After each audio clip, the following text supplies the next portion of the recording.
Halo, saya Peter Hammond, kuasa usaha ad interim Kedubes Amerika Serikat. Dan saya Dusedi Hammond. Di awal bulan Ramadan ini, saya menyampaikan salam hangat kepada seluruh sahabat Indonesia yang menjalankan ibadah puasa. Ramadan adalah bulan yang menjunjung nilai keimanan, keluarga, dan kebersamaan.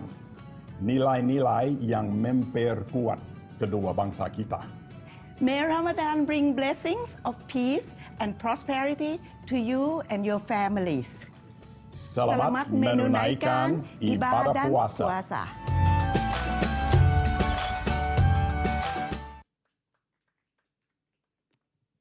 Halo, selamat siang semuanya.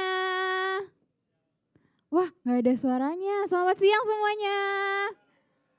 Terima kasih, welcome to Ad America. And for those of you new here, we are the U.S. Embassy's American Center in Indonesia. And this is the good place for everyone to learn about the United States through our events and facilities.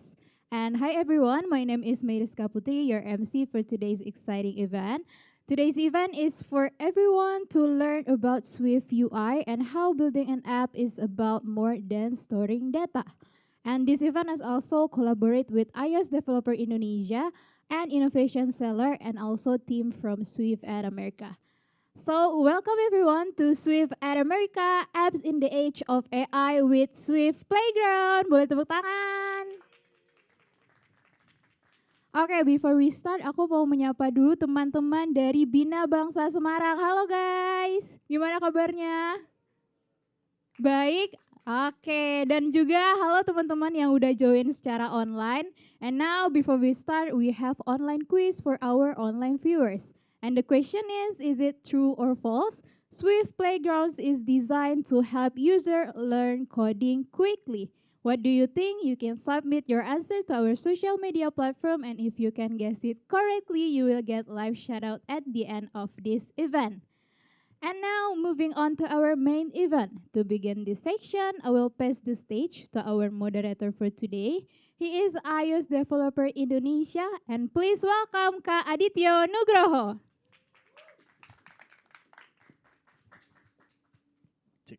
Hello, thank you, Mia. Please give a round of applause for Mia today. All right, so hello everyone, good afternoon, and also selamat datang di At America Pacific Place. So welcome to Swift at America is an event with collaborating together with Digimap, the Apple business partners, and also At America for the venue and community. So thank you very much everyone for coming today, and also for those of you who watch us online through either Zoom or live stream, especially for Bina Bangsa School, everywhere you are, right? So once again, I want to greet you with information about Swift at America. This is a regular show or a regular event that we hold every month. Basically, we talk about technology, we talk about Apple engineering in the level of students and also education. So like past event, we talk about augmented reality, we even do some coding session here in the Swift Playground app where you can access through your iPad. And last month we have a quite interesting session with several teenagers and also kids who already create their own digital book and publish the book to the bookstores with the help with Erlangga and also Kinokuniya as our partners. So at America or Swift at America, we host many events regarding to the educations and technology where you can learn more to get inspirations and also aspiration for fostering the education. So this is our official YouTube channels and also the episodes that you can, tons of episodes that you can watch. So please, if you want to watch us online and you want to see specific topics that can inspire you, you can go to Swift at America YouTube channels to find more interesting topics. Right. So today, do you know what is today? Today is February 28. Yeah. Today is not a Valentine Days, yeah, because Valentine is already past. Okay, the 28th of February. This is a special date for me and also for several people who knows about the Swift Student Challenge. So what is Swift Student Challenge? Basically, Swift Student Challenge is a global students competitions who willing to develop applications through the Apple platform, which is Swift Playground, and you can submit your project to Apple. And today, 28th of February, is the last submission dates, right? US time, United States. Thank you for reminding me, Mr. Okta. Right, so today is very special. In these sessions, we will like to talk about how we can develop our Swift project with the help of Apple Intelligence, probably, and also the AI, and also creative coding. But also, we would love to remind you and your students everywhere you are, especially Bina Bangsa, don't forget to submit your applications to represent Indonesia to the global stage. So like past years, I believe in 2024, we do it in here, and that's the first ever events that we made in Indonesia to host the Mega Submission Day in Swift at America. And after this year, after those year, every year we do it the same. So remember the energy and also remember the visions. Every year we want to help the students in Indonesia to get to the global stage throughout Swift at America and also Swift Student Challenge. So please give a round of applause to everyone coming here and also Bina Bangsa everywhere you are. Okay. Yeah. Right. So this is our missions in Swift at America, not only to helping educators and also students understand about the technology, but also bringing Indonesia students to the global stage throughout the competition in 2026. Right.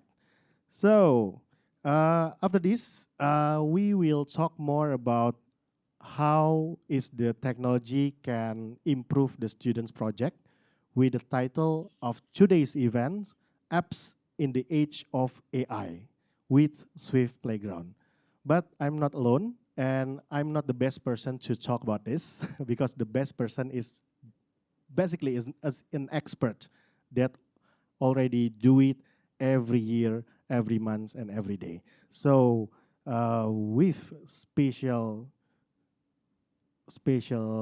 time, I would love to introduce you 3 speakers that we invited to talk about AI and also creative coding with the Swift Playground. Let's us greet them. My friends, Octavianus Gandyajaya, Alicia Fiona, and Thomas Arya. Please give a round of applause for 3 of them to coming on stage. Thank you very much, guys. Hello, Fio. Hi. Hi, Okta. Thomas, how are you? You're very muscular, yeah? Very muscular. Have a seat, please. Thank you very much. So, this is our experts and professional that have experience with the technology and also the creative coding, right? The AI and so on. So, Octavianus Gandyajaya is an Apple Professional Learning Specialist from Innovation Sellers, and also you work with the Apple ecosystems, right? And thank you for coming once again. And Fiona also, thank you for coming. Alicia Fiona is a technical mentors. Probably you are now a senior mentors lah ya. Yeah, Considering it's supposedly. already more than 3 years working there, right?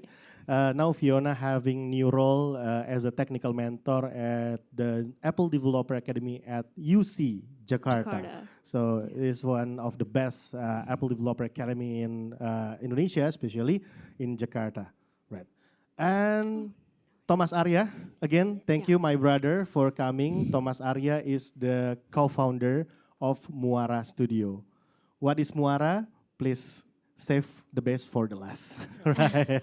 Okay, so as our main topic today, we're gonna talk about how the technology can improve students' project. Yes, guys, especially throughout the AI, because today everyone talking about AI, everybody trying to understand AI and using AI for everyday job. We use AI also. We use We all AI, use yeah, AI. oh, yeah, right. Especially you guys, because you are professional on that, right? So I would love to hear from you because you already prepare some of the explanations about the AI and also coding, creative coding, and so on. So maybe the first thing I would love to give a space is Mr. Okta to describe about developing future-ready students with the technology. So Okta, you can stand or sure. sit. Can I move? Oh, sure. Okay, Yeah. thank you. Okay, give a round of applause for Mr. Okta to start the Okay. session. So this is something that I want to talk about in this era of AI. What is a future-ready students, and when you learn using technology, what does it mean, right?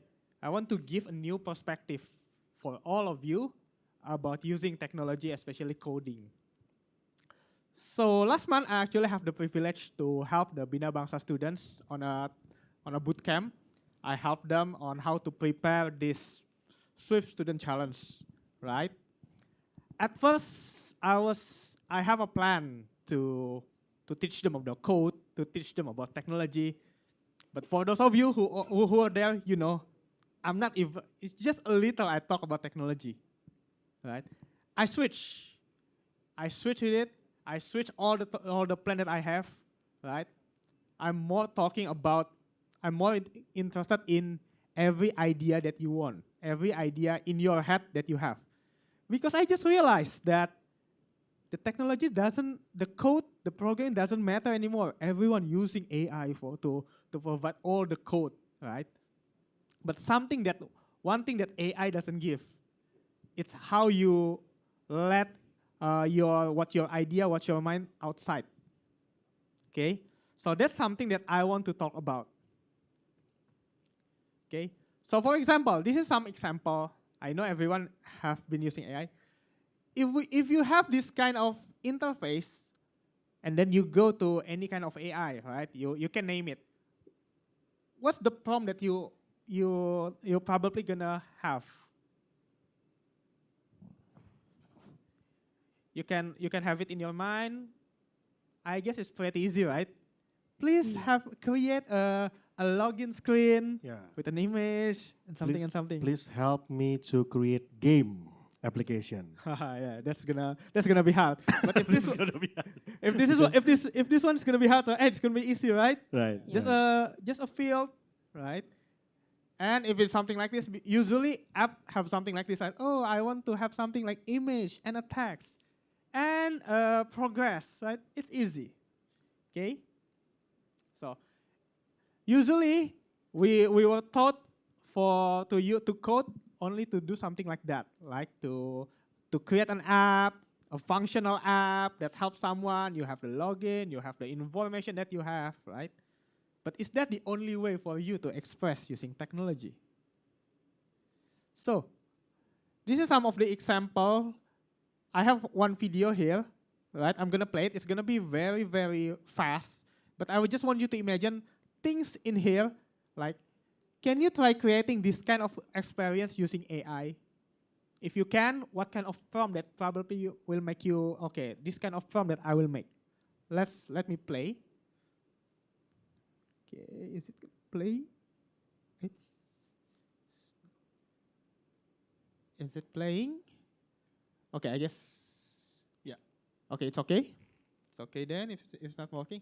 Yeah, if you can guess, there's like a bunch of cube and it will go in circular motion, right? It's gonna be hard, right, for you to express it using AI. What do you want to type in the AI, right? Do you want to type like, I want a box, 1,000 of box, and then circle around? Yeah. Maybe the AI can make it, but sometimes I try it and it's not going to be like the way I want it to be. It's really hard to have the AI understand what I want in my head, right? So I call this like a self-expression. In the era of AI, it's still hard for the AI to be able to help you to self-express yourself what's in your head, right? So I just want to emphasize that coding is not always something functional that deliver needs, but it's think of it like a canvas that become a medium for your self-expression, And that's what I want to emphasize for today. And for the rest of the talk today, we are going to talk about coding is a tech canvas that become a medium for self-expression. Right? So, in the internet, if you want to find that field, you can just type creative coding. It's not literally, you coding. If you code, you still need to be creative. But creative coding is just a term that everyone in the internet has been using it. It's the practice of using programming for artistic expression rather than a functional software development. Right? So if you want to express yourself, you can use image. You have an audio, you create music, and then you create a movie. There's a visual, music, and motion, right? But with code, you actually have everything. You can adjust the visual, music, motion, you can control it. Any type of the aspect, you can control it with code. So I think that's what I would just want to talk about. I think this is something that we can talk about, like, if you think code as a self-expression, what would you make out of it? That's what I want to talk about. Okay. Thank you, Mr. Okta. So in your explanation about the AI and also the creative coding, some of the keyword that I always hear coming out from your statement is prompt. Yeah, maybe for the professional like us, maybe we understand about prompt and engine prompting, right? But maybe someone or some educators watching us online and even us on stage doesn't know about prompt and a prompting. Before we move on to the specific questions that I have, can you tell us a bit what is a prompting and what is it? Prompting is just like you have an assistant, and if you want that assistant to do something specific, you have to tell the instructions, right? Hey, you need to do this, and create it with a very specific requirement and this and this and this. And it's the same like AI. We told the AI specific prompt to do the instruction. It's basically an instruction that we gave to the AI. Usually we call it a prompt. Yeah, right. So basically, when everyone understand about, let's see, Web 1.0 and Web 2.0, or Internet 1.0 or Internet 2.0, basically the model of instructions to the computer is basically throughout the coding, right? We give the instructions throughout the syntax, throughout the programming language. But now in the era of AI, the Internet 3.0 or Web 3.0, we're using prompt engineering, which is the sentence that human can understand. Yeah, that's the basic of prompting, the instruction that we give to the devices, but not in the scale of syntax, but in the scale of human communication, human language, right? So, Mr. Okta, thank you for your explanation about AI and also creative coding. I want to emphasize about that, but before we emphasize on that, I know that you have your own program with Bina Bangsa School, right? Across Indonesia, right? And the reason why I'm inviting Mr. Okta here to coming at Swift at America, because we want to highlight and learn about how you develop the students in Bina Bangsa throughout your bootcamp, right? A bootcamp coding with Swift Playground. So my first question to you, can you share your experience on how developing students throughout the bootcamp in Bina Bangsa, and also your key takeaways from that?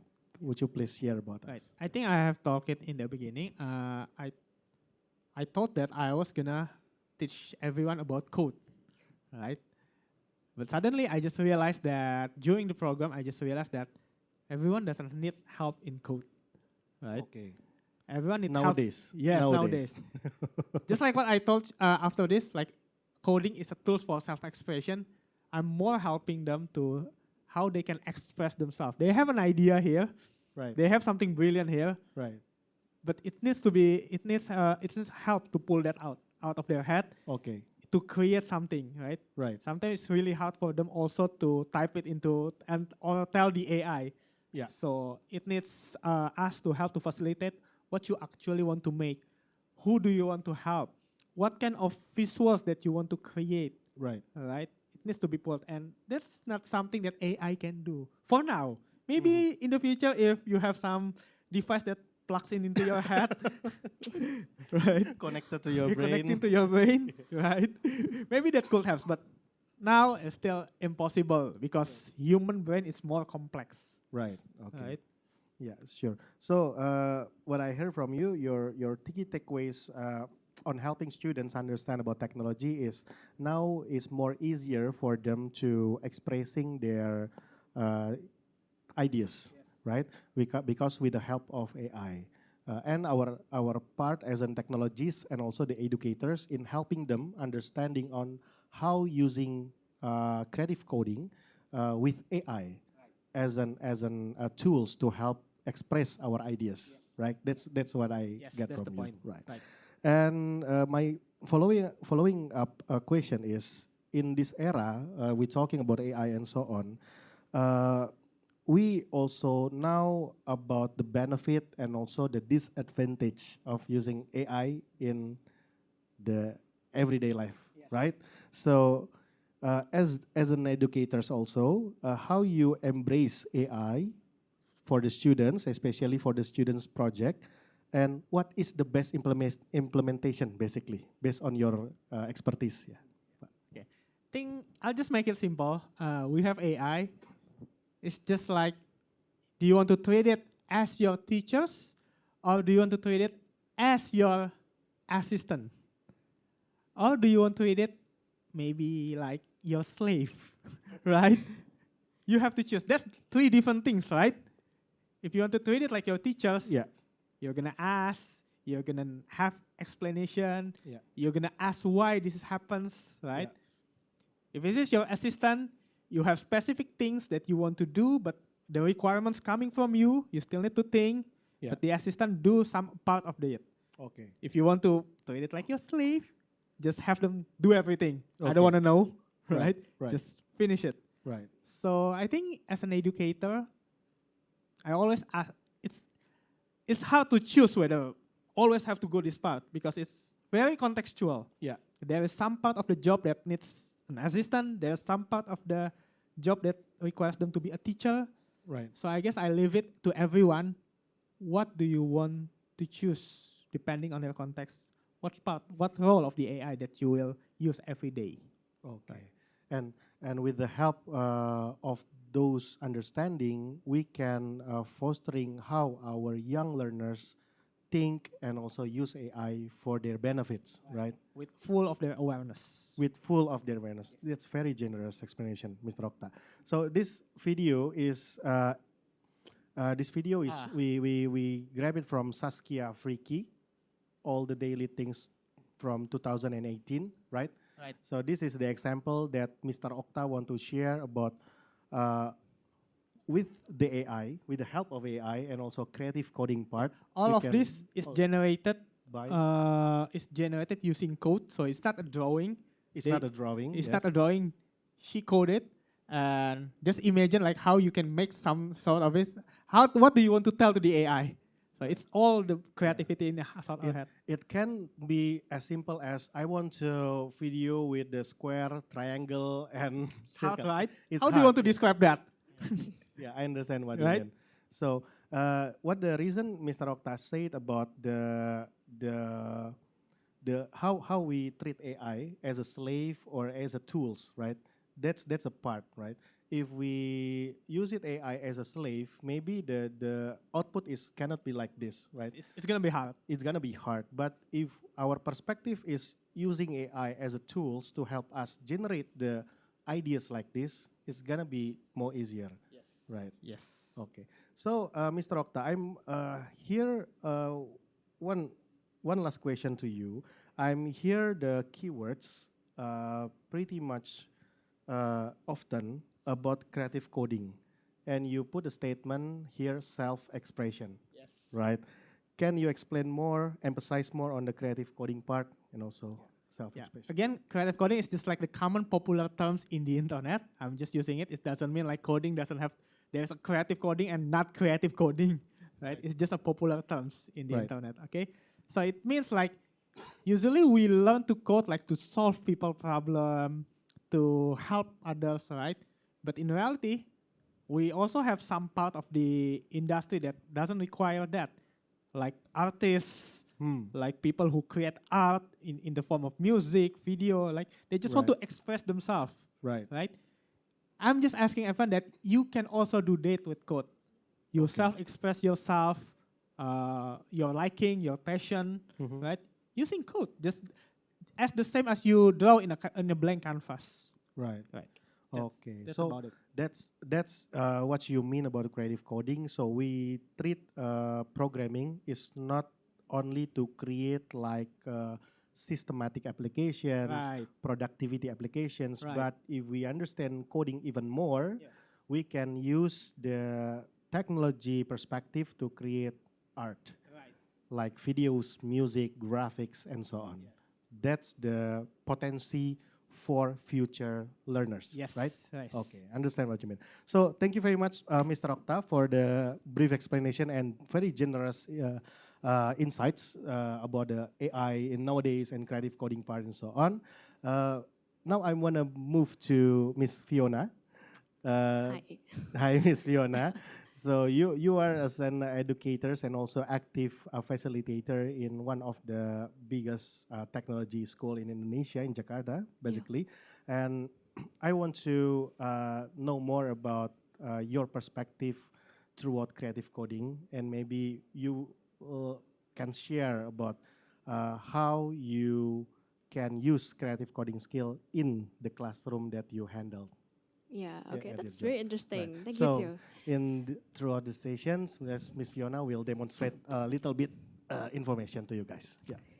Yeah, hi everyone. My name is Fiona. I'm a technology mentor at Apple Developer Academy at UC Jakarta. And you know what? Like 2 years ago, I didn't know that creative coding will be a thing. So when Okta approached me and he was like, hey, we're planning to, champion creative coding even more. Because fun fact, I did it 2 years ago. So 2 years ago, I was at the very lowest point in my life, kind of. And I kind of feel like I need an outlet. And back then, the only thing that I have was coding. And I came across this one app that I feel like very enlightening for me. Because of it has a great music, it has an amazing assets, image, and etc. And I kind of feel like, oh, this game actually made me feel so much better. And therefore, I tried to create it my own. So this is what I came up with 2 years ago.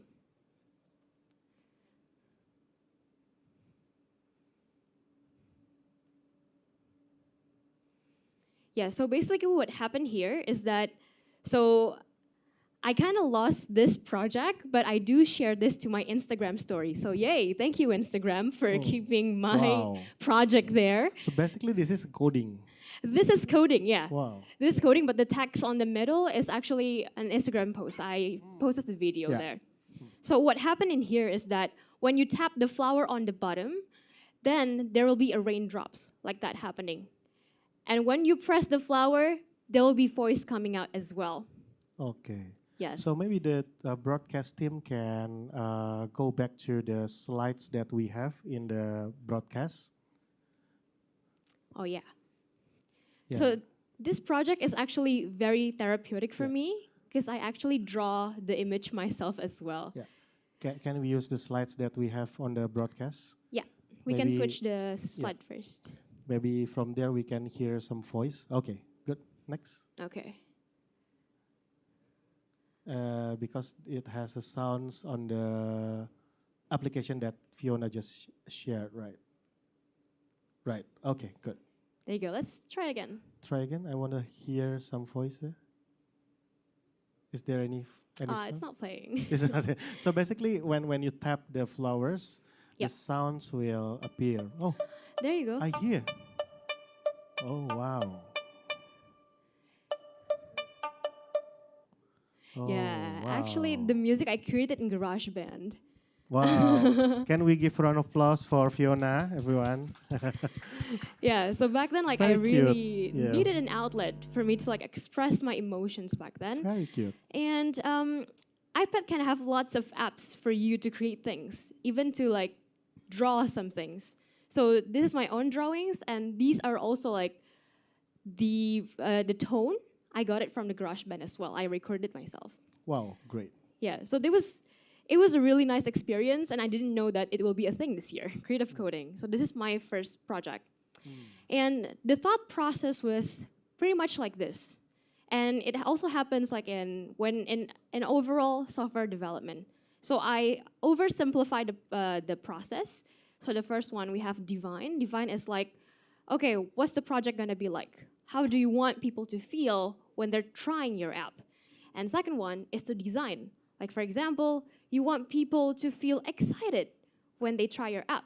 So what kind of element should be put there in your app? And the last part is code. So code is like, okay, what kind of technology that we can incorporate to make our project amazing or making people feel excited? So these are like the basic questions that I often ask my students when they wanted to create a creative coding project. So the first thing is like, okay, what kind of ideas, what kind of emotions that you wanted to impose, and what kind of experience that you want other people to feel, and what is the theme?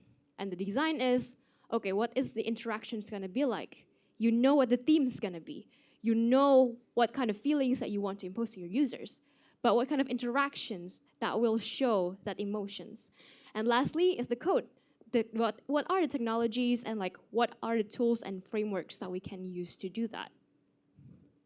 And yeah, so based on those questions, we feel like, oh yeah, we can answer that with AI and et cetera, et cetera. But the thing is, AI is really helpful for us to learn how to code, honestly, because it kind of closed the gap. Back then, when we wanted to create something, we gotta dig into the documentations, and it's sometimes really hard to find, right? Right. But then, like with AI, you can just ask AI and then like let AI explain it to you. Like what Okta said, let AI be your teacher as well. But what's differentiate human and AI is that you get to choose what matters to you. Like, for example, you ask AI to create a project, but do you really like it? Does that really express who you truly are? Is that really you? That's the thing. When you let AI controls your decision, you lose your sense of self. Because it's no longer your project, it's AI's project. So as a human, our role in technology, especially creative coding, is to design the system, to design the emotions, something that AI might not be able to do, but something that us, human, still be able to do. Wow. That's for me, Adityo. Wow, that's great, very great. Give a round of applause for Fiona. Okay. Just curious to know that I'm really amazed with your apps, your first apps, the raindrops. Can you demonstrate a bit? Do you have a demonstration on that? Yeah, we do. It's right here. Oh, okay. Let's go. Oh. This one? Yeah. Or do you have demonstration on how creative coding can do some job to create this? Oh, demonstration. We can. Yeah. We're going to do that after on the hands-on session. Okay, we We're are going to do that. this. Okay, Yes, thank you very much. exactly. Thank you very much. So, at a part of Swift Playground time, Miss Fiona will go with the demonstration hands-on. And for those of you who just know that in Swift at America, we have iPad that you can bring for the demonstration session is over there. You can borrow the iPad and use the iPad for hands-on together with Miss Fiona. Back then, okay. Thank you. On the segment 4, if I'm not mistaken. So I will go with the talk show first. Thank you, Fiona, for your explanation about the creative coding.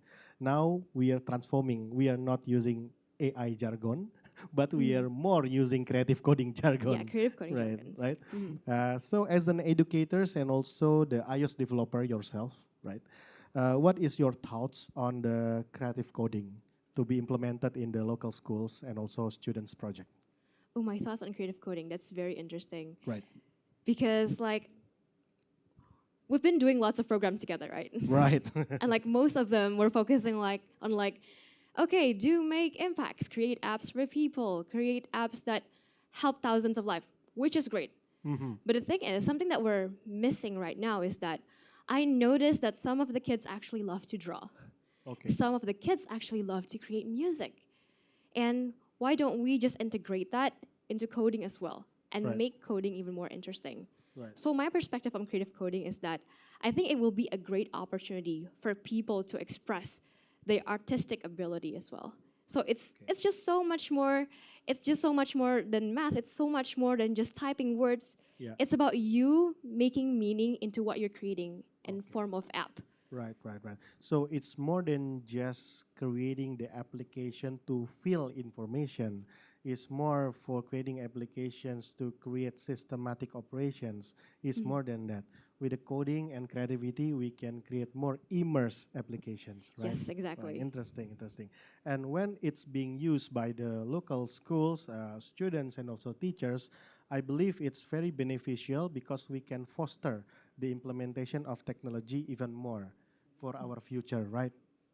Okay, thank you, Fiona, for your thoughts on the creative coding. Are you using it, creative coding skills, in the schools that you're working? I'm planning to. You're planning to. I'm planning okay. to, yeah. I'm wait and see for the outputs. Well, today will be the trial though, because we Today? we Okay. created the playground project for that, right? Right. Save the best for the last. Save the best for last. Okay, so my second question, my follow-up question is, can you give like testimonials or maybe some statement from you on how educators and students can experience creative coding in classroom? What is the basic implementations that they can do, The basic implementations. Okay. both students and educators, teachers? Ooh, both students and educators. I mean, for students alone, I feel like Apple's iPad already have so much features for that. Okay. We have like GarageBand. We also have, you can even like draw in notes, right? Mm-hmm. Yeah. So we can start from like the very Yeah. basic. Especially now, Apple has just launched Apple The Creative Creator Studio. Yeah. Yeah. Apple Creator Studio is really helpful too because they also have the AI to Yeah. like fasten the process of you to create something. Yeah.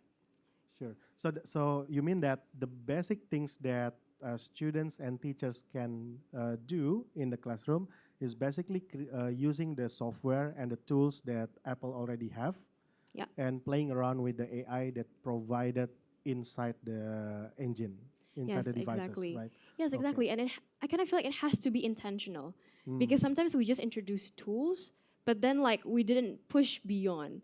Okay. Like in these tools, we can do so much more because Okay. sometimes we're like, okay, this is how you use pages. You use pages to type, but we Okay. don't really like use pages. Okay, how can we use pages to like display things in classrooms, or can we like create art with pages? Mm. So the creative part, it has to be intentional in classroom. Okay. Yeah. Sure. Very good. And how about in the coding part? Especially on the iPad, we have a Swift Playground app where students can use those apps to create application to learn about coding. Can we use creative coding skills and ideology on the Swift Playground app? 100%. 100%. How it Yeah. works? Yeah, because Okta just show you how math actually created those weird shapes, right?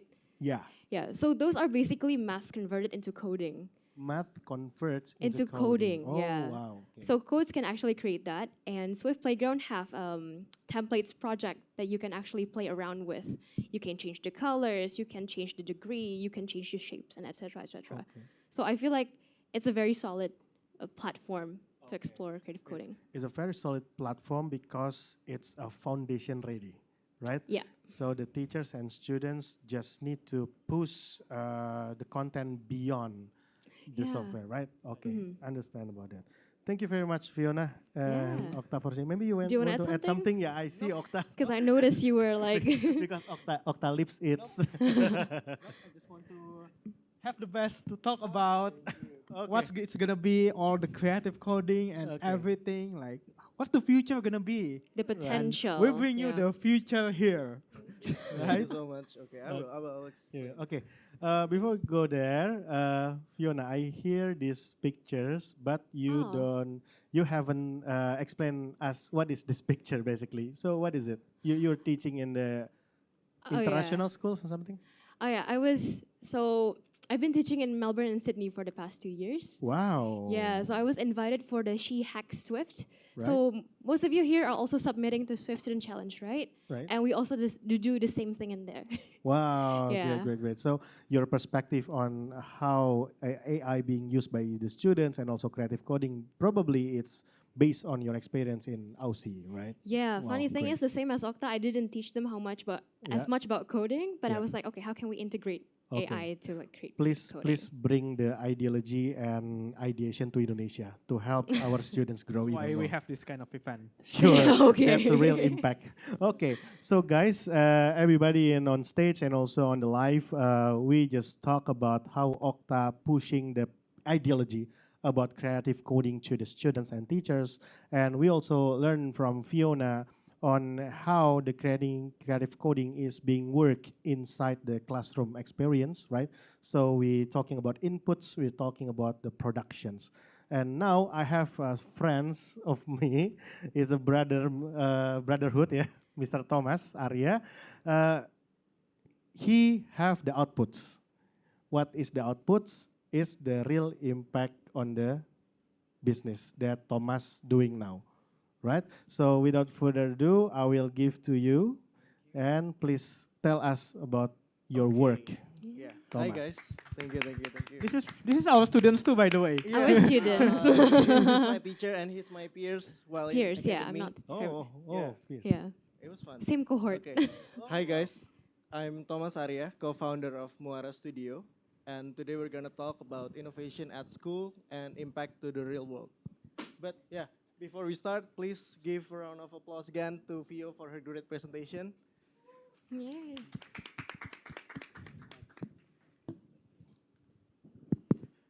Okay, so yeah, I hope my reference wasn't too old for you guys, but have you ever watched Night at the Museum before? Anyone? Thomas, can you close the Yeah. gap from your Okay, mic? Thomas? sorry. Yeah. Have you guys watched the Night at the Museum film before? Okay. Personally, this movie is one of my favorite movies, and Me too. I love Really? Power Rangers. Okay. And also Night of the Museum. okay, yeah. Personally, after I watched this film, I always think that what if we could really talk? What if we could really interact with the static object in the museum? What if we can learn our history while we're in the museum interactively, immersively? And I think what kind of technology, what kind of our current technology that could do this? And then back in 2020, 9 of us had the same questions.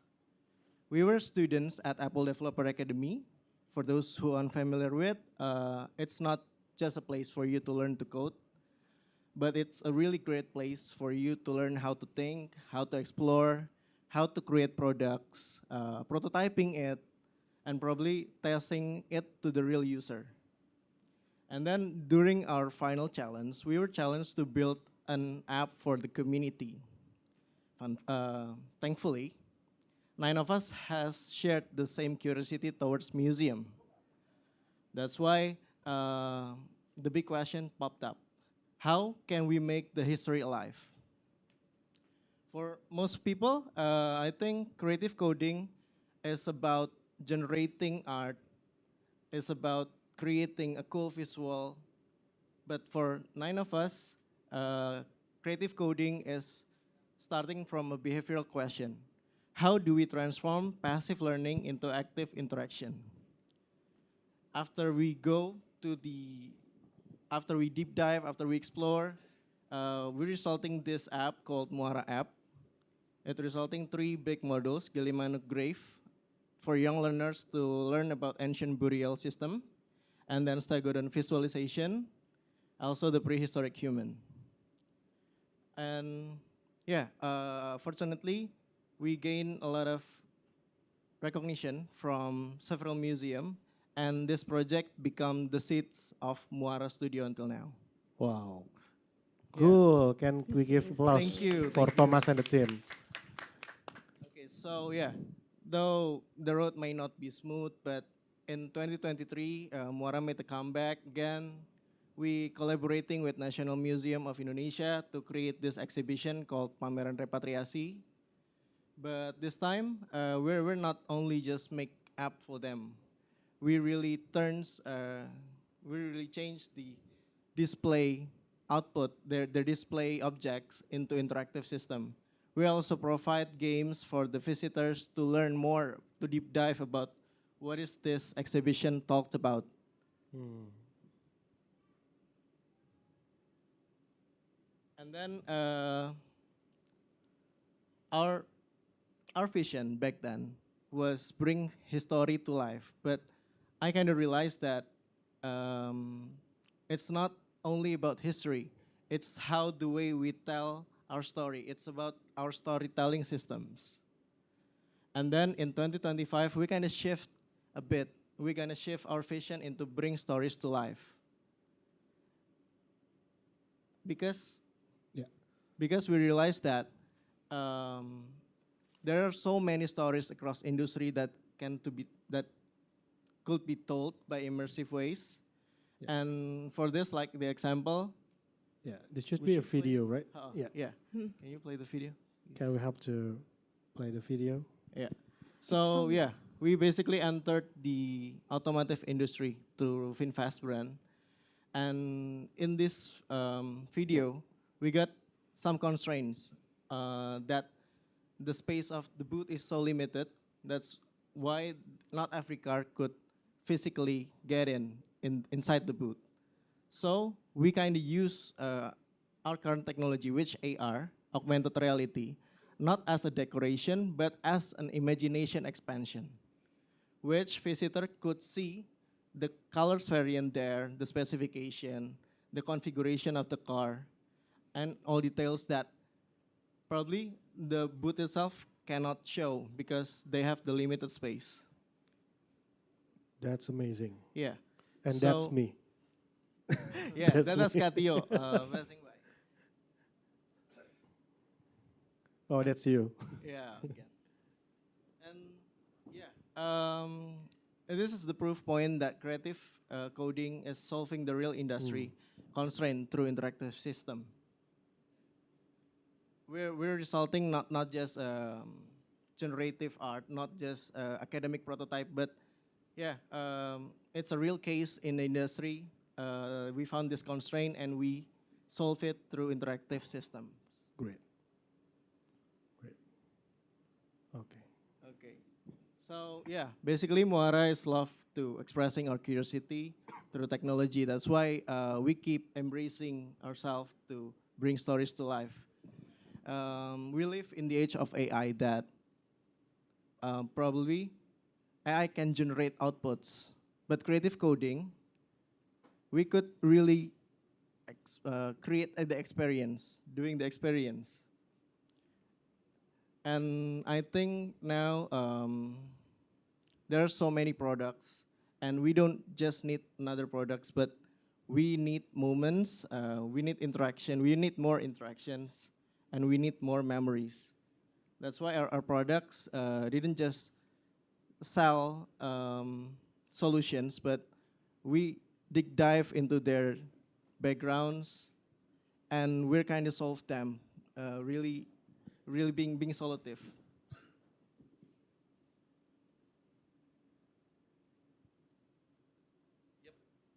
Wait, Okay. I kind of write good notes, Okay. good quotes that I kind of forget. Right. Okay, so yeah, basically, if AI is the engine, I would like to say that creative coding is like the steering wheel, because we don't have to be afraid of AI replacing us.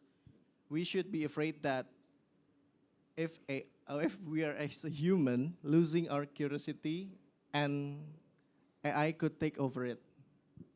So yeah, at Muara, one thing has stayed the same. We stay curious, and then I hope for you guys soon, like 11 years ago, I was sitting there, probably sleeping because I only play the iPad. And yeah, but for you guys, I do really hope that in the future you could become the creator. You could become the innovator. That stay curious, continue to stay curious, not about talk about what technology can do, but what it should do. Right. Yeah. Thank you. Yeah. I do Thank really you, hope Thomas. Give round of applause. that you could be the next star. Thank you. Thank you. It's very good to hear your story on Muara Studio, Thomas. It's very amazing, right? It's very amazing, right? Not only students' project, but also the project that can be used by the industries, and probably now you have good income from this. Yeah. Of course, Of yes. course. Yeah. Good, good. So it's good potential for the future of our learners, right? To understand about creative coding, to process it in the school, and also after the school, maybe can like a Studio Muara. Because if you can self-express yourself using technology, there's a lot of industry that need it. Yeah. They use it for advertisement. They use it for exhibition. Branding. They use branding, Right. right? So just a fun project that I want to express myself using this. Right. If you keep honing on it, there will be a potentials in the Sure. future. So I just have one simple questions for you, Sure. Thomas, before we move to the next segment. I love your sentence, bring story to life, but I more interest in your sentence in the past slides, transform passive learning to active learning. Transforming passive learning to active learning through Muara applications. Can you emphasize more about that? So back then, based on my personal experience, I think museum is so boring and so old. That's Right. why you didn't really learn about thing there while Right. you're visiting museum. Yeah. And then I think, what if we could really interact with the object in the museum through our technology, which for now AR. Right. We could visualize the extinct animal. We can learn deep dive into their ancient burial system Sure. in the museum. We can gamify it. Yeah. So basically, the way I turn passive into interactive learning is combining the static object in the museum with online interaction. Okay. So yeah, I kind of match it up, mix Okay. it, Okay. and then make it as a game interaction. Game interaction. So the study can be doing in the interactive way, Yeah. right? Interactive way, and the information is not as simple just reading the text Yep. in the artifact informations, but you playing around with the informations, So right? you really deep dive into the object in the museum. Wow, that's the output of creative coding. Now I align with you, Mr. Okta. I align with you, and I know the benefit of creative coding. So guys, please give a round of applause for all the speakers that already talk about how the technology can empower learning, embracing the AI, and also now we have new terms, creative coding, that we can use for the industry and also for the educations. I hope for everyone who watch us online also know our visions and understand on how creative coding have a specific role on the market in Indonesia. So next, we move to the next segments. Basically, this episode, like I talked in the beginning, is for celebrating the submission day of Swift Student Challenge, which is today. Today, but US time. So But US time. the deadline for Indonesia is tomorrow at 3 p.m. Tomorrow at 3 p.m. But originally is February 28th, United States time. Yes. But we are here in Indonesia. So we also invite 4 of Octavianus students, right? Your students from Bina Bangsa School, because Okta has a boot camp in Bina Bangsa, specifically talking about Swift Student Challenge project. Right. So what's Right. interesting about Swift Student Challenge is also an catalyst for creative coding, because it's emphasized not only how you solve a problem, but how you can express yourself. Right. What passion that you have, try to express it using your coding capabilities. So that's why this Swift Student Challenge relates to our talks today. Right. So in the next segment, maybe you can accompany me. In this segment, we will invite 4 of your students to Right. coming on stage. Mhm. Can we call them Sure. one by one together, Yes, yes. Mr. Okta? Okay. So please, we welcome with the applause for Evelyn, Shepon, Jane, and Freya. Please coming on stage, guys. Yay! Please give a round of applause for them, everyone, and virtual applause online. So nice to meet you, Evelyn. Evelyn, you can stand here. Shepon, how to spell your name? Chiapon. Okay. Wow, thank you. Freya and Jane. All right. Maybe you can go in the middle here. Yes. So, Evelyn, Chia, Fon, Jane, and Freya. Freya and Jane. Okay. Thank you for coming today, Mr. Okta. Thank you for inviting your students to coming on stage. We would love to see the creative project that you working together with the students, and we will give a time for each students to present Yes. on the stage of America, Yeah. and watched by thousands of people out there, Yeah. maybe Worldwide, maybe. worldwide, maybe. And we would love to hear your project, guys. Yeah. Are you ready? Maybe Are you ready? everyone, while Semangat? the others, you can sit. Boleh. So the others can sit. Okay. Who's the first? Who's going to be the first? We will call it by the arrangement that we already Make. have, right? Yeah. So for the first project that we would love to hear is coming from Evelyn. Yay! Evelyn. Evelyn can stand on the marks there. Yeah, and I will, next slide when you're ready. Yeah, I will do next slide when you're ready. Okay? Okay. Evelyn, the time is yours. Good afternoon, everyone. My name is Evelyn, and I'm from Bina Bangsa School, Pantai Indah Kapuk. Now, for me, it all started with watching the news. As many of us already know, Aceh has faced life-threatening and brutal floods. And it had me wondering what happened during those first few moments of disaster. During those first few moments, panic doesn't just originate from fear, but from not knowing what to do. And not knowing what to do during those critical situations can lead to panic-driven decisions that lead to even more danger. And that's how I came up with My Safety Net. My Safety Net is an app that aims to educate and practice preparedness for when the time of flooding comes. It consists of a sequence of scenarios that places users in a simulation of a flood. And in each scenario, it requires users to make decisions like what to do, where to go, and inform them of what to avoid during the flood, for example. And this is the game demo. So for this scene, for example, is a packing minigame. In this minigame, I've reinforced this importance of urgency and prioritization. For example, Want to bring remote TV?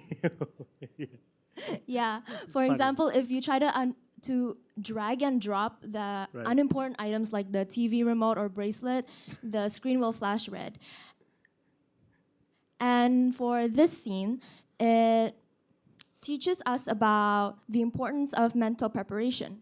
So in here, it requires users to follow the expanding circle and the prompts above it to do a breathing method called the 4-7-8 breathing method. Oh. So you inhale through the nose for 4 seconds, hold it for 7 seconds, and exhale for 8 seconds. Right. And for this scene, this would be the final scene in my app, is a investigation scene. So players can click on the 3 magnifying glasses there, and when you click on them, it would give a short description of what it is and why you should avoid it. Okay. So there is like a microscopic button there. All right. Yes. Right. Cool. Is to express how special team looking for the apa namanya kejadian ya. Yes. With this kind of experience, Yeah. right? Okay. And when the users can click on the finish button, it will return them to the main menu, and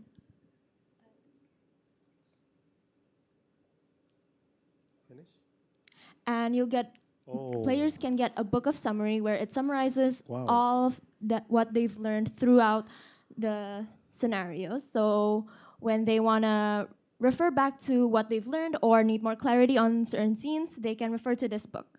Wow. And what I've learned during this app building process is more than just how to build an app. It's so much more than that. Like, first of all, I've learned the correct ways to actually use AI. So how I implemented AI is how I've used ChatGPT and Gemini to help me fix my codes, teach me how to code it, and what to do, and so much more.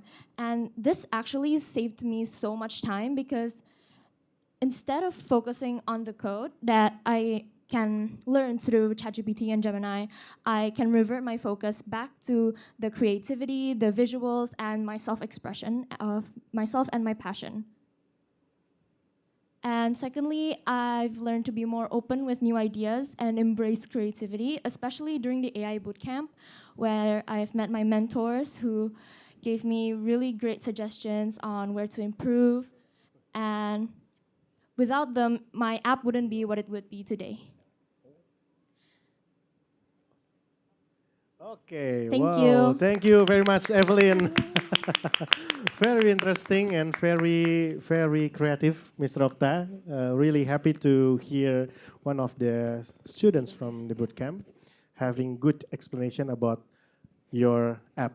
Thank you. Great, Evelyn. Thank you very much. So the next students that will share the experience and also Swift Playground project is Siapon. Can we give applause for Siapon? Can you coming on stage at the front and tell to the world what is your app? Hi everyone, my name is Chiapon. I'm from BBS Semarang. First, I'm going to talk about the vision. The culturally connected traveler. This playground was inspired by the idea that travel is usually split into two separate parts. First, the logistics, like booking flights and hotels. Second, the experience, which includes interacting with locals and discovering hidden gems. Many travelers, like especially students and families, feel stressed by managing different currencies, seeking authentic attractions, and dealing with language barriers. I aim to a single undefined system in SwiftUI that makes the logistics easier while helping users connect with local cultures. This is my app demonstration.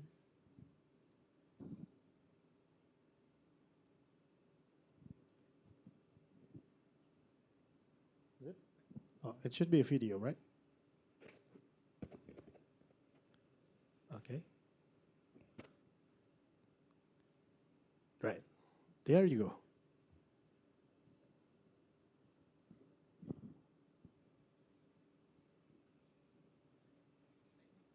Okay. When we're facing technical problem, what we say? Technology. Technology. Technology. Woohoo! No worries. Can we have the visuals? Okay. Play. Can we play? Click once more. Sorry. Let me help to expand it. And this should be go with a click on the image.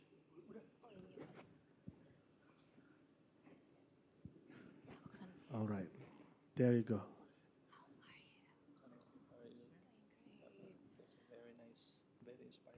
Ah, there will be. Oh, the video is actually it's on black screen. No worries. Can we go to the next slide, Siapon? Yeah, we will play after the video can be shown. Yeah. Okay, Siapon. So what I learned in the camp is I learned the power of declarative UI. Through SwiftUI, building the travel ecosystem taught me how to structure complex data like handling currency conversations and membering discounts into a clean, responsive interference, I moved away from just writing code to architecting a user experience. Second, I learned that to treat AI as a collaborator, not a shortcut. By using tools like Gemini and ChatGPT to debug my SwiftUI logic and refine my data models, like I learned how to ask better technical questions and truly understand the why behind the fixes. But most importantly, I learned the value of community. Engaging with my mentors challenged me to simplify my code, and helping my peers during the camp showed me that technology is at its best when it's shared. I realized that code isn't just about building apps, it's about building bridges between destinations, between cultures, and between each other. All right. So it's all from Chiapon. Can we give applause from Chiapon? Right. Chiapon, hold on a second, because the video is not really coming. Okta, do you have a visual there? Okay. Okta have a visual. Okta have a visual. Can we help to Can change? we? Okay, wait a second. I will show it here. Okay. Right. So this gonna be amazing, Chiapon. Okay. Okay. So there are several countries in my app, Oh wow! So you put several destination in your app. and with there's some currencies. Currencies. Okay. Can we book a flight ticket to Maldives today? Yes. Who pay it? You or me? Or your parents pay for me? Okay, so this is a flying details to Zurich. Oh, economy, business, and first class, and so on. Oh. So you create all of this using your imagination, and you're using the Gemini and ChatGPT to develop the coding, right? Okay, and also debugging. You said about debugging, right? When you have a problem, you copy the code to the AI and copy back to the source code, right? Okay, that's really great. That's really good. And there's also pictures of the hotel. And also the pictures. Where you got the pictures and also the destination's image? Google. Google. Okay, so from AI itself, right? Yes. Okay, very good, very good, very interesting. Give applause to Siapon, and thank you very much, Siapon. Thank you very much, Okta. So we next to the next students. What we have, it's Jane. Can we give applause from Jane? Jane from Bina Bangsa KGS. What is this? Korean Jakarta School? No, No. Kebonjeruk. Kebonjeruk. All right. Jane, the time is yours. There's 20 seconds. No. Just kidding. Yeah, Can you go to the next slide? yeah. Next slide. Okay. Okay, so hello everyone. My name is Jane Vendi from BBS KJS, Right. which is Kebonjeruk, Yeah. not Korean. Kebonjeruk. So my game is called Things Happen, and the game is targeted specifically for like ages under 10, maybe 8 years old and stuff. Next slide. So this is how Things Happen came to be. I initially wanted to make an apartment app for my mom, and why I joined this competition, but it ended up failing because I couldn't do a sign in or a login, especially that was from mentor Fiona for telling me that. So I scrapped the idea, and I went with something else, maybe more SDG is what they said that I should go for, and I went with SDG 10, which is quality education. But I said that okay, if I had to make a game, I was gonna make it the best game I could make. Yes. And so That's the spirit. yes. And so I took one of the things that I really like from my favorite games. So of course I think I mentioned Zelda Breath of the Wild before to my trader Okta, but I didn't mention Pokemon Go. That is some of my favorite games, and it's where mainly I got the idea of motion sensors. So aside from these two being Nintendo, they are also sensor heavy. Like you have to move the iPad, you have to tilt it in a way. Like in this one, Yeah. you would need to use in the shrine, in the checkpoint, kind of like a level thing. Right. You would need to move the ball to get out of the maze. And I've been stuck on that for an hour, but I finished it recently. Okay, next slide. Sure. Oh, yeah. So, of course, some unique things I have is the motion sensors I mentioned, and simple instructions to survive a natural disaster that even an 8-year-old can understand. So I also made sure that my art style is unique. It is based on one of my favorite games I like to watch as a kid, which is FNAF, and the 8-bit mini games, as well as using IBIS Paint, and also tried to make it as silly as some of my favorite short creator, which is Zach D Films. Yes. Good. And what did I learn during this experience? My letter Octa, thank you for making like so many different like ideas. I've integrated some of them. I still haven't finished Alien Invasion, but I also made a lot of friends. My friend Freya, thank you. She was very nice, and I met so many people and bonded with so many of my classmates as well. Okay, next slide. Let's go to my app demo. Let's go to the actual game. So this is the demo of the Yes, app. the Okay. video. Let's see how the game running. It should be the video game. Wait, it should be fine. Okay, that's on. Yeah. Okay, that's on. Oh, so it's like a floating, right? Yes. Oh, and then the electricity. Oh, it's like a mind game, yeah.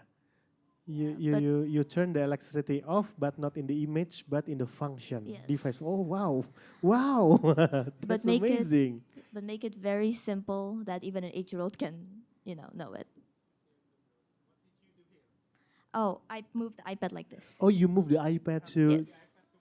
the typhoon, yeah, yeah. Yes. This is what takes most of the time. Wow, you have a professional concept actually. That's really great. That's really great. That's really great. Maybe after this you should work with Muara, yeah. Arya, please hire. Please hire. What is it? What happened here? You have to long press it so that it will make a wrap of it. So that is the app demo. I do want to show one blooper. I did, yeah. Okay. So this is after the volcano image. You're supposed to blow to make the MC move in the X direction, but as you can see what happens, the guy is flying. The character flying. Yes. Yeah. And Okay. that is my game. Thank you. Okay, wow, amazing, amazing, Jane. Your mind is so Thank very you. good. Thank you, Jane. And yeah, basically, Okta, what Jane did, the concept is a really professional concept because I once played one game, have a similar concept to Jane. If I'm not mistaken, is Dumb Ways to Die. Yeah, if I'm not mistaken, yeah. Maybe you know about that. Jane, thank you very much. Congratulations once again. And I'm waiting for the submissions and looking forward for you to winning the. This one you have to flip your iPad, flip. right? Yes. Oh, you have to flip it so it's going to be flat. Okay, that's interesting. All That's right, that's really very very good. Okay, Okay. Right. So last but not the least, it's Freya. Yay! Please come in the middle and share your app to the world. Okay, so hi everyone, I'm Freya and I'm from BBS Semarang. I'm here to show and share about my app called Dapur Nusantara. So this app, the idea originated from my cousin's personal struggles in adapting to university life overseas. They all go overseas to chase the American dream, and they always have this inevitable longing for Indonesian food, which they always find very warm and comforting. And they struggle to prepare these comforting Indonesian meals within the limitations of dormitory living.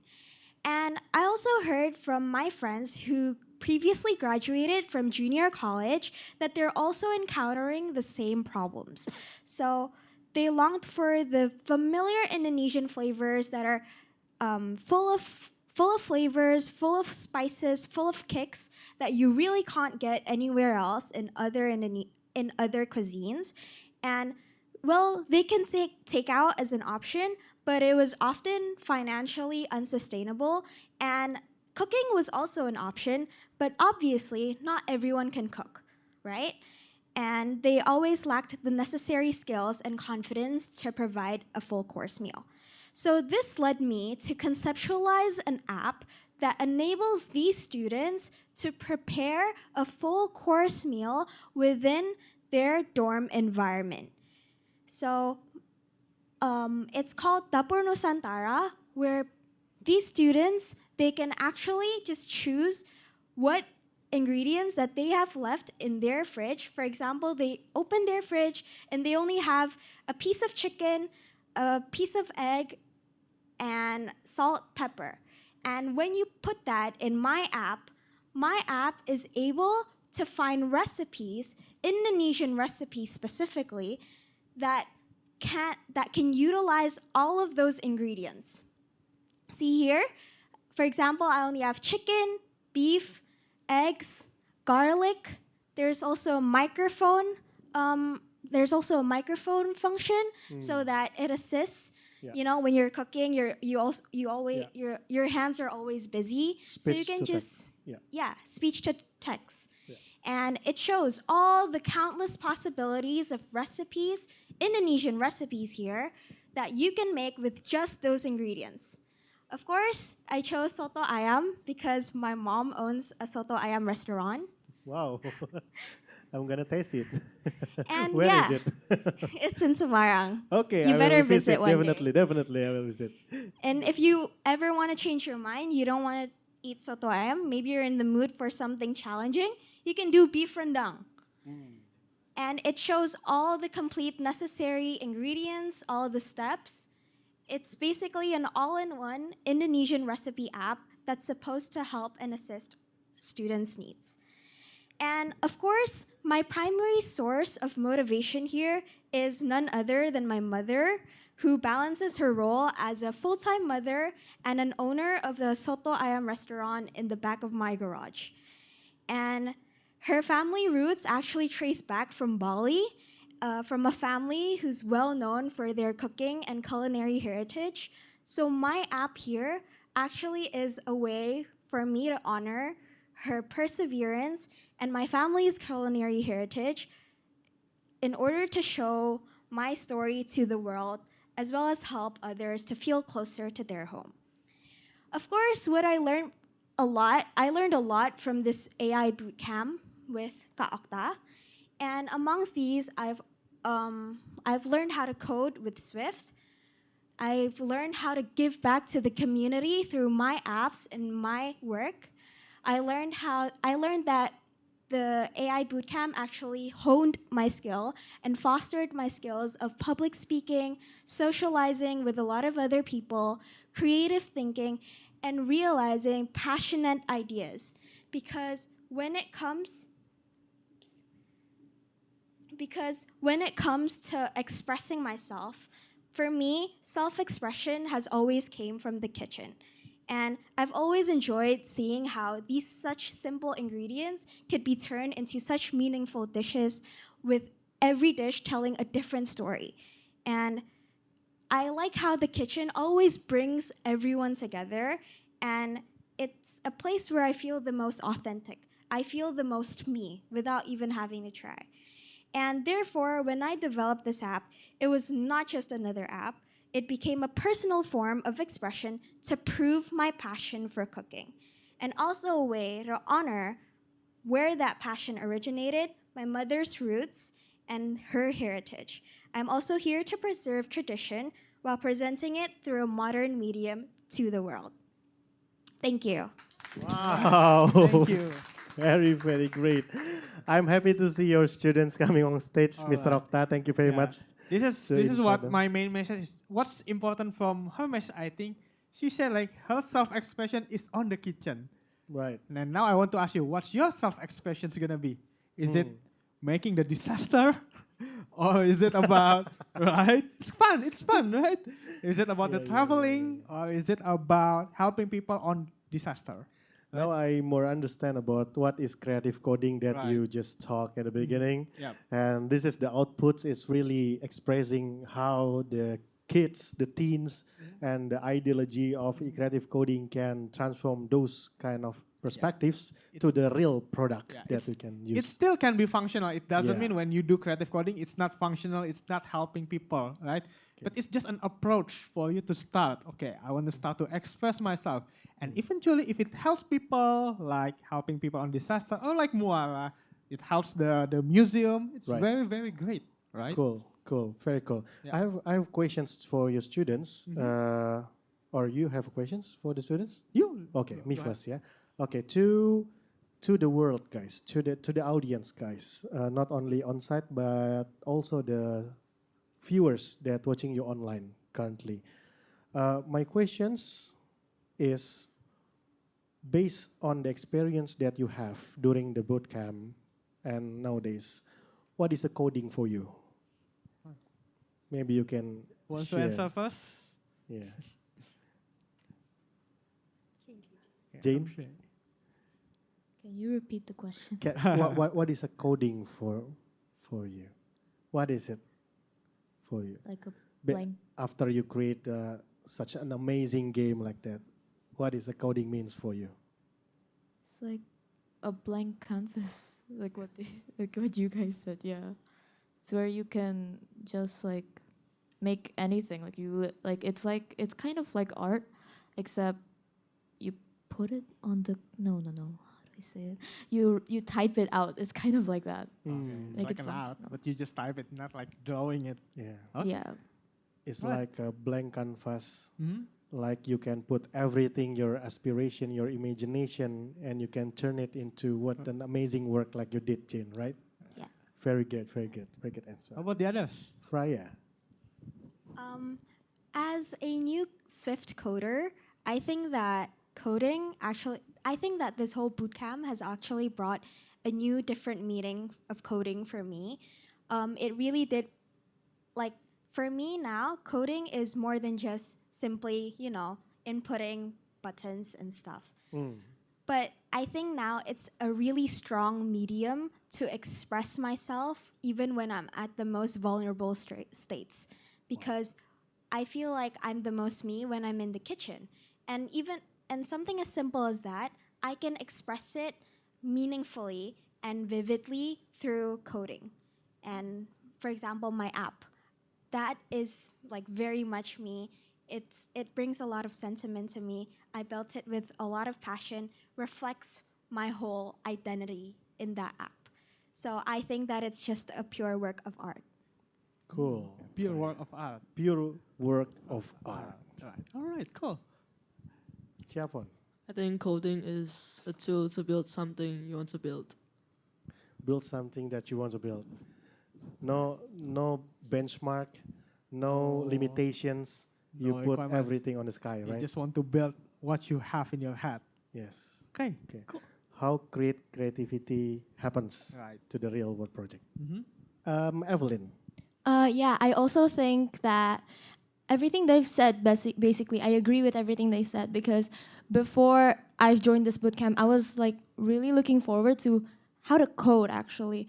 And then during that, I realized you just use it as a tool, you just use it as a canvas, as she said, to express yourself, express your passion, and create what you truly care about, what you truly want for the world, and make an impact for it. Right. All right. So I think just final questions, right? Because our topic today is preparing the future students in this era of AI creating apps. Yeah. I just want to know how hard, even though you have the AI, is it that hard to express your interests, even though you have those AI? Is it hard, or is it still you need to be in touch in all of the process? Just to make sure what our talk today is right. Yeah. Right? This is a test for our topic today. Yeah. So how hard it is, the process of you creating it? Is AI really replacing everything, or you still have to take part in those process? Oh yeah, we still definitely have to take part in the process. And I don't think it's that hard if you give the right prompts, if you ask the right questions. And mostly about the creative designing process, we as humans really have to take part into that area. Okay. Why don't you use AI in that creative process? I think it's better to be genuine, to show human emotions, and because this app is what you want people to connect to. So it's better if you use human connection rather than AI, All right. in my opinion. Yeah, cool. Anyone else want to add something on that? If not, it's fine. Okay. I can't agree anymore with Evelyn. I really do agree with her. I think that it's a lot better to show genuine emotions, especially if you're making an app that you hope it connects with people. I think I also want to thank the mentors, Kak Okta and Kak Fiona, because they've really done the part where they've really what's it called? They really dug deep in our brains. They really try to unravel our way of thought, our train of thought. Like they made our ideas that are just like, oh, I just want to do this, this, this, and they added spices and they added everything that made it just, the cherry on top. Make it Right. more spicier. More spicy. hot. All right. Right. So, thank you very much, Okta, and also the students who coming with us today. But we have to move on to the next segment because I believe the next segment also important. Right. But for those of you who coming with us, I also want to hear maybe one or two questions that happening on stage to the students that already present the product. And special for today, because we also supported by the Swift Student Challenge Group Asia. Yeah. So this is a special pin. Maybe camera can go zoom my chest here. This is the special pin that you can get today. It's a pin for from the Swift Student It's supported by Challenge yeah, Club. it's supported by the people at Apple in Singapore. Apple in and they help Singapore. us, our community event. So we have Right. an exclusive pin today. Yeah. So So two pins can be distributed today for the questions from you on site. And if you put the questions on the YouTube, maybe you can grab the pin in at America. Maybe later. So we will give the pin in at America. You can visit and go to America to get the pin. But you have to put on the comments or ask on the comments on the YouTube channel. So on the stage first. Any questions? Any question? Maybe Any two Q&A people. for the students or for us? Anyone? Oh, it's very Very shy. bright. Anyone? Don't be shy. Anyone? Anyone want to have any questions? Ian? No? No? No? From there? From there? No questions? All right. All right, maybe they are shy, yeah? Yeah. No worries. The pin is just drop on at America, and you can grab it when you already put your comments on the YouTube channel, Yes. right? Okay, Okta, so last question for the teachers, basically. This is the third times you... The third times. The third time. The third times you host the session in Bina Bangsa with the amazing job that you just they just presented. What do you feel and what your aspiration for your next school bootcamp? Yeah, I think it's more like as an educator, as a facilitator, as a teacher. It's more like, I think you can saw it on our previous YouTube. Every year we talk the different things. We have same events, but we talk about different things. Last year we kind of talk about how to interact with the device. And the previous year we talk about how to become iOS developer, if I'm not mistaken. And today we talk about AI. I think that's my commitment as an educator, like to keep adapting, to keep changing, to keep evolving with the current needs, with the current industry, with the current knowledge the future students need to have. So I think it's also a message for me, for all educators, for us to become a lifelong learners, to keep updating. Even though we are teachers, we're an educator, we also still needs to learn, because our students learn from us. So that's why we have to keep updated. And this event is also part of my teaching journey, education journey. Right. Just to make them, to enable them to talk, to show their expression. And yeah, I think hope that can inspire the industry too to like this is like the kind of future and this is the kids to the future, right? Right. Right. I think that's my message for everyone. Okay. Thank you very much, Okta. Let's give applause to close the second segments that we have today. Thank you very much, kids, teens, and you can go back to the thank you, guys. Sitting arrangement. Thank you, guys. Once again, give applause for the teens that just coming. That's really amazing job, Mr. Okta. That's really, really fun to see the projects started to upload it to the Swift Student Challenge submission. And I hope to see the winners, 4 of them, in this year awardee. So in this segment, we're gonna invite back Miss Fiona. Fio, can you go back to the stage? Hi. Okay, so this segment is a Swift Playground time. Swift Playground time. Everyone have your iPad, right? Yeah, so everyone, if you bring your iPad, you can join with us. We already talked about our ideology. We talked about the students who make it. Yeah. And now it's maybe your time to make it your own. So this is a hands-on session, Mr. Okta and Miss Fiona. In this hands-on session, we will go to the Swift Playground applications. So in the iPad that you have from the At America team, and also for those of you who watch us online, you can grab your tablet, your iPad basically, and go access the Swift Playground. Swift Playground is the applications to learn about coding, right? So you can go to the application and find the modules that you want to choose to learn about coding. But special for these sessions, today's module is quite special. Yeah, today's because module it's made exclusively by Fiona. Yeah, so for today's modules, we provided the modules that you cannot be downloaded inside the Swift Playground, but you can download throughout the QR code that we provide. Right. Let's wait for 5 seconds for everyone.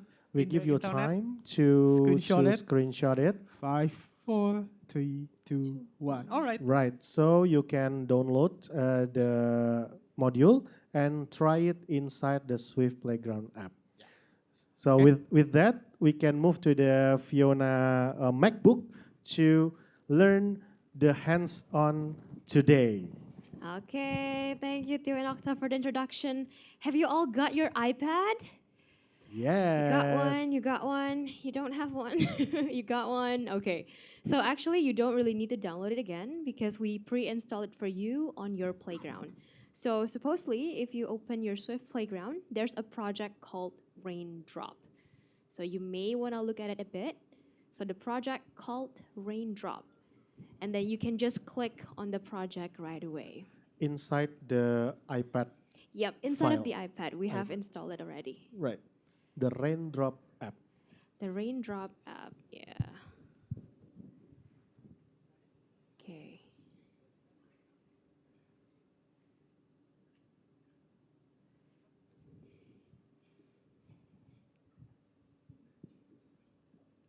Is everyone good, Octa, over there?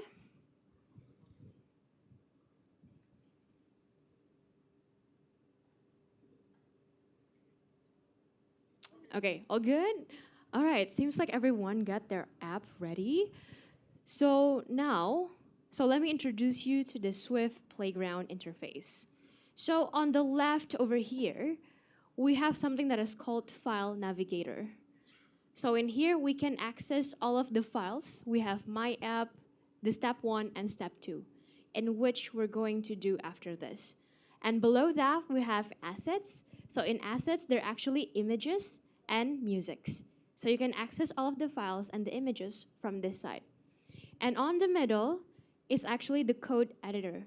So that's where we can edit our code or modify our code. And what we're going to do today is that we won't writing things from scratch. We will just modify the existing code. And on the right, over here, on my right here, this is actually the app. So if you go to My App on your File Navigator, go to My App right here. Just click it, make sure you are here.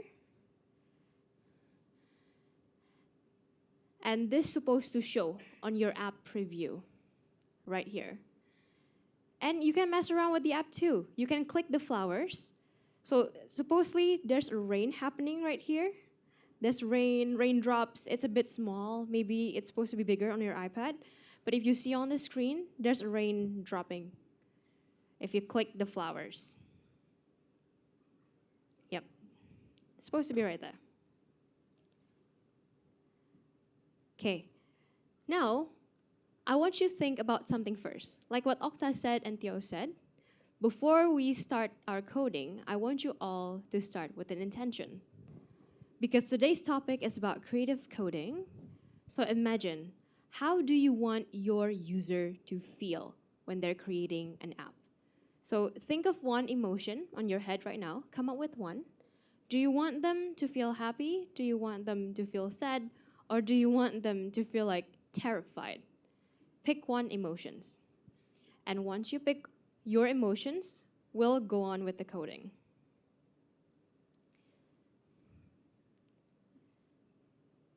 Everyone got one?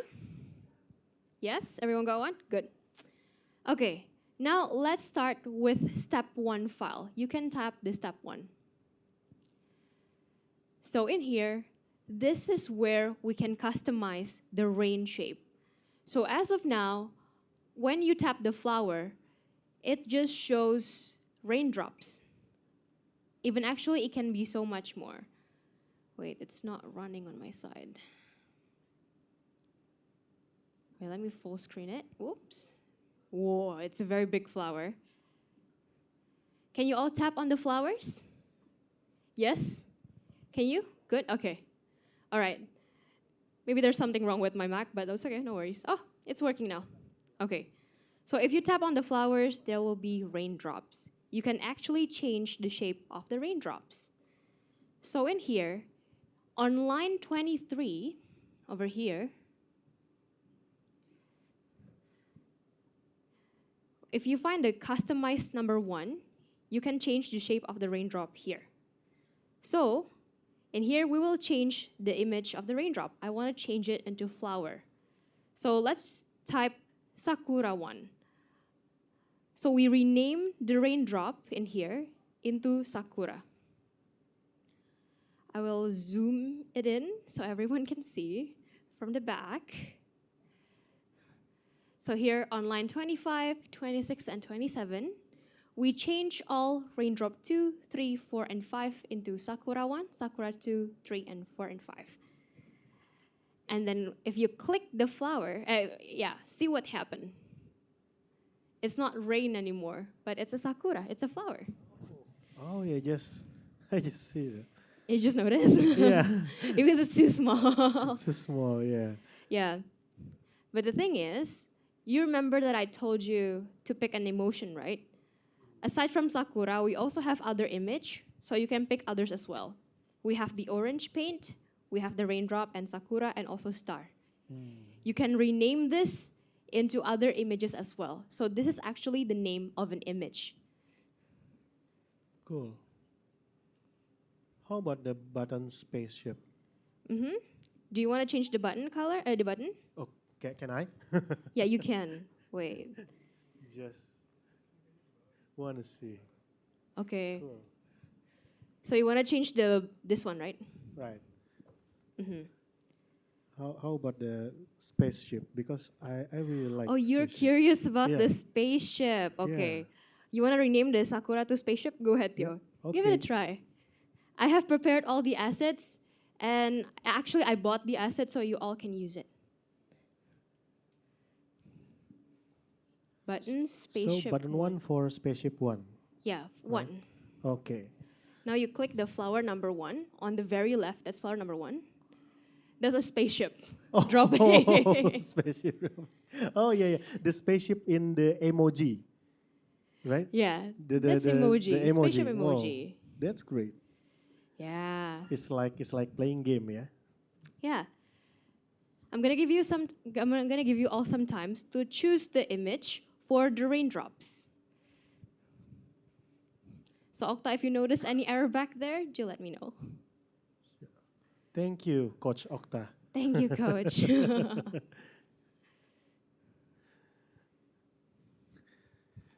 And for the coding part, when we use the like this, yeah, or what we call it, the variables, like this is variable. Oh, that's a string The actually. string, yeah, Yeah, the that's a string. string. Just want to add some information. Why the S is in the capital?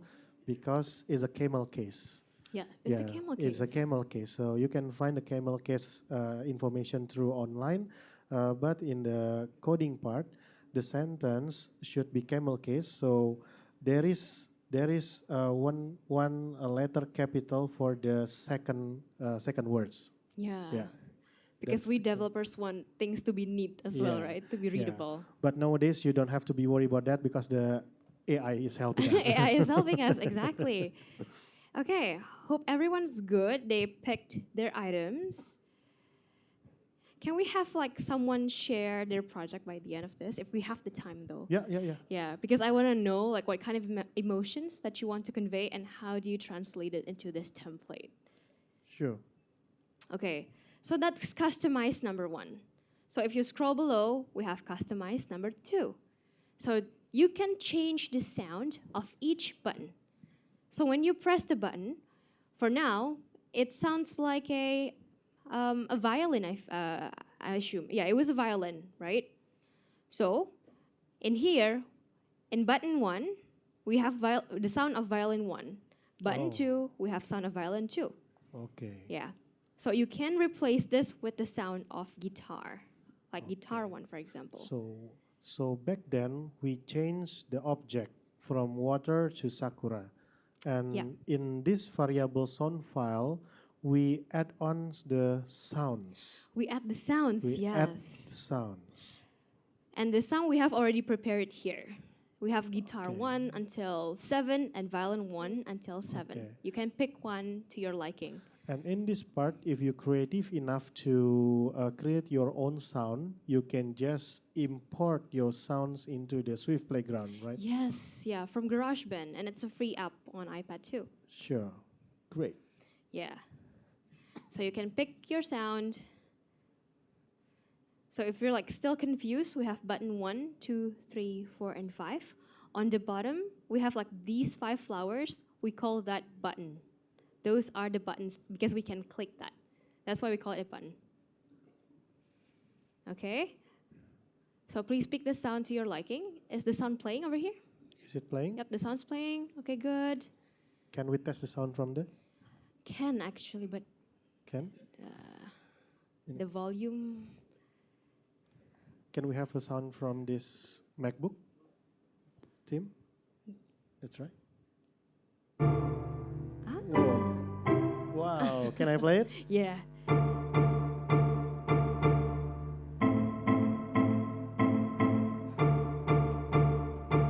No, it's a jamming session. Hey, everybody. Whoa, that's because it's a guitar, yeah. I kind of want to sing a song. Great. It's all from GarageBand. It's nice, right? It's all from GarageBand. Yeah. And you create your own applications through the coding session here, and then you can create your own music or play it as a DJ. Wow, that's a nice idea, actually. Yeah. For me, I will stick with the violin, but if you want to change it to guitar, you all can do that here. Oh, I'm going to play it again. Here. You can you change it all to guitar first? And then like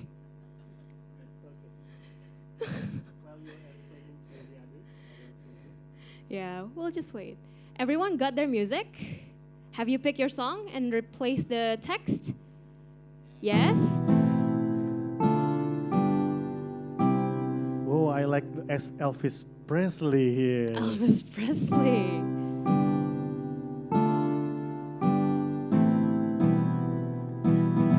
Oh my god, you're having too much fun. I can stop. Creative coding, everyone. Great. Creative coding. Great. Now we can move to the next step if we finish the very first step. So we can go to file step 2 in here, the step 2 file. And here we have customize number 3. So here, for now, for the button on the bottom, we only have flowers, right? Now, if you want to change the button, you can do so. Like for example, I want to change the flower into fire. So in here, we have a file called button fire. So let's just replace that. Button fire 1, for example. And this flower will change into a fire. Wait, it's supposed to be, it's loading. Give it some time. See, now we changed the image basically. It sounds like amigo. Amigo. Española guitarro. Spanish guitar. Yep. All right. That's all? Yeah, so we have button flower, button spaceship. You can choose any button that you want, right? So I'm going to replace mine with all fire. 3. Hopefully the world is not on fire now. Yeah, it's on fire now. It's on fire now. Yep, now it's all fire. Now, the thing that's going to be exciting is to change the background actually. Right. So we can change the button, we can change the raindrop. Now we want to change the background color. Right. So in here, we have customized number 4 in here. So on our image, we have background forest, we have blue, black, and green. So we can just change this text, for example. I want it to be black. Then the whole thing We're gonna be black. burn. It's all dark now. All right, so. And then, yep, when you click, like that. Way, okay, please give applause to Fiona. Yeah. Thank you very much. So it's very interesting, Fiona, to see how the coding and creativity can create this kind of amazing job like here. So this is the QR code once again. So everyone, thank you once again, Fiona, for the demonstrations. I hope everyone here also playing around with the creativity and coding, and I hope someone in the online also can produce music through our session, right? Because it's really amazing combining technology, music, and This is also what I said. Like this is yeah. a blank canvas where you can combine visual, music, interactions. You can control it, right? Yeah. And this is where like the next gen of canvas. Yes, definitely. That's why if we have just another 5 minutes, maybe I will sing a song throughout the session. Right. It's really amazing, Fiona and Octa. Thank you once again. Thank you. So, everyone, maybe the demonstration for Swift Playground Time, you can use it not only in this Swift at America, but also you can use it on your home, right? So if you had an iPad, you can go to this episode and you download from the QR code that we just provided, and you can playing around with all the Swift Playground coding that provided by Fiona. Right. Thank you once again. And to close our session today, maybe I would love to invite Arya, Fiona, and Okta to coming on stage once more to share the closing statement for our today's sessions, right?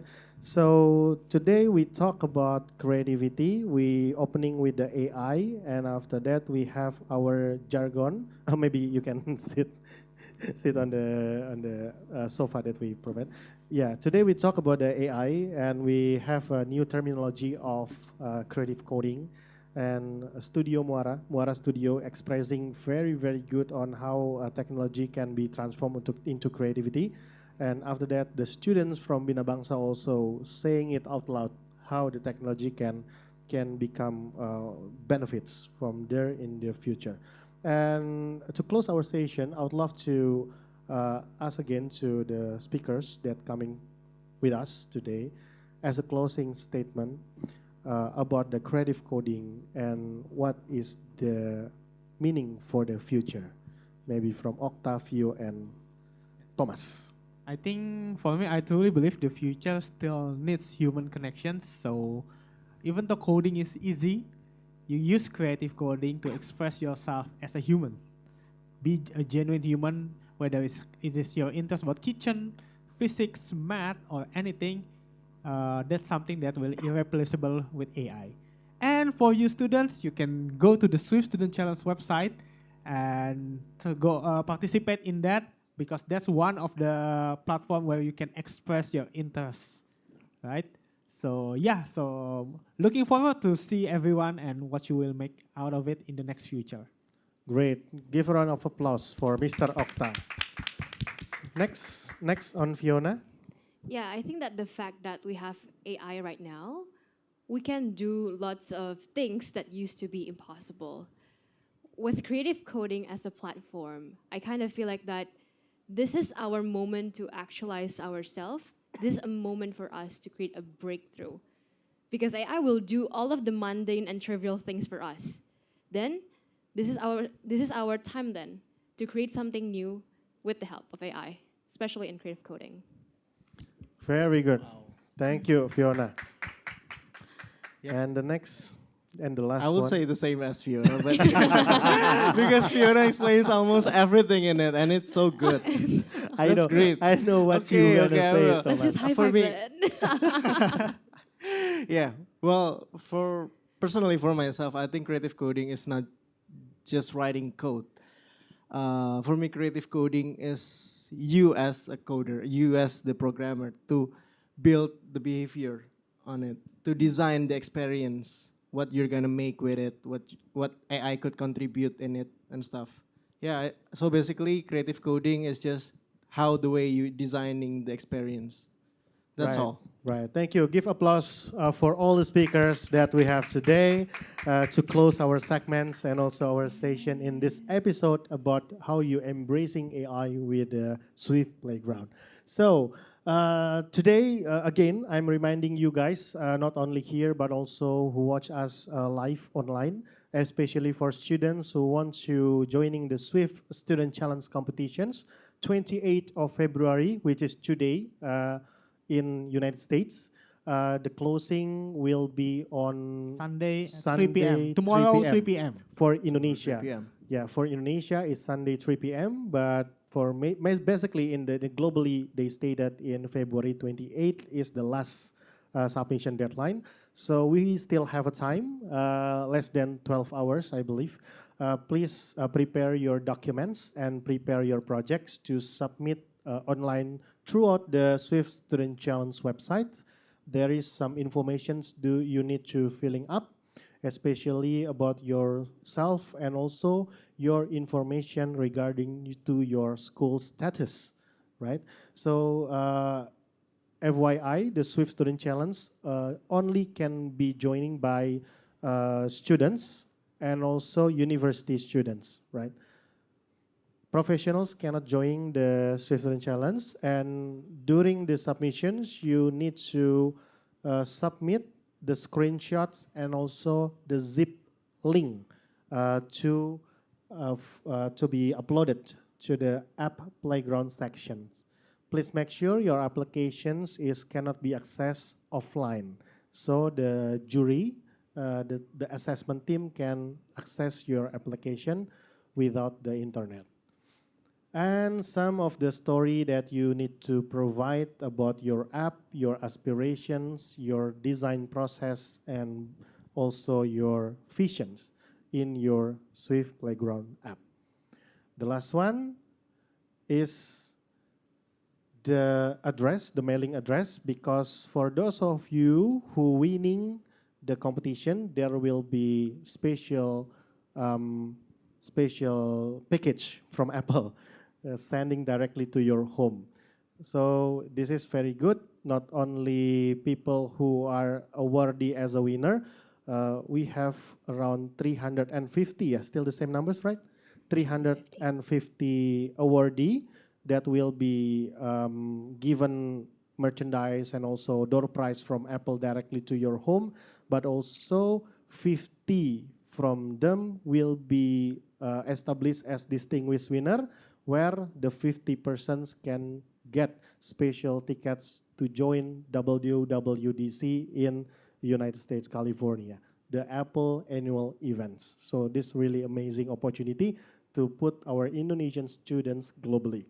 And also term and conditions, because you need to consent you are the students, the active students that joining the Apple Swift Student Challenge. So I believe, Okta, your students will joining this competition. How many of them applying? To this year, the one that registered to camp is around 27. 27 students from Bina Bangsa. 26. And also from Apple Academy, I believe Fiona know the numbers. Oh, there are a lot. I don't know. A lot, There are a lot, yeah. hundreds, Hundreds, university yeah. students We have will lots of join. alumni. Yeah, that's why. That's why maybe around 200, 500 of people from Indonesia applying. And you guys, maybe not today, maybe next year. Do not worry because this competition is still ongoing and every year, right? Right. So especially for students and educators, please help your students to submit because it benefits not only from the schools, but the students and also for our nation, Indonesia. Right, so this is the closing from me. Thank you very much everyone that having with us today. And I hope our sessions will be beneficial for you to understand about Apple technology, creative coding, and the future of learning. Next on, I will give the microphone back to our our MC, Mia, to closing the session. Thank you very much. Thank you so much, Kak Adityo, as our moderator for today. And also thank you for our amazing speakers. You may return to your seat. And yes, thank you so much everyone for staying with us. Hope you guys get valuable insights from today's event. And earlier on this event, we have online quiz for our online viewers. And the question was, is it true or false? Swift Playgrounds is designed to help users learn coding quickly. And the correct answer to it is true. The app not only teaches us Swift programming language, but also strengthen learning logical thinking abilities, which help them learning programming concepts more effectively. And shout out to @Rahdeva from Instagram to answer it correctly. Wow. And yeah, lastly, to keep update about our upcoming events, you can follow our social media. We are at Instagram, X, Facebook, and also YouTube at AT America. And yeah, with that, thank you so much. My name is Meriska, and see you on the next At America, everyone. Bye.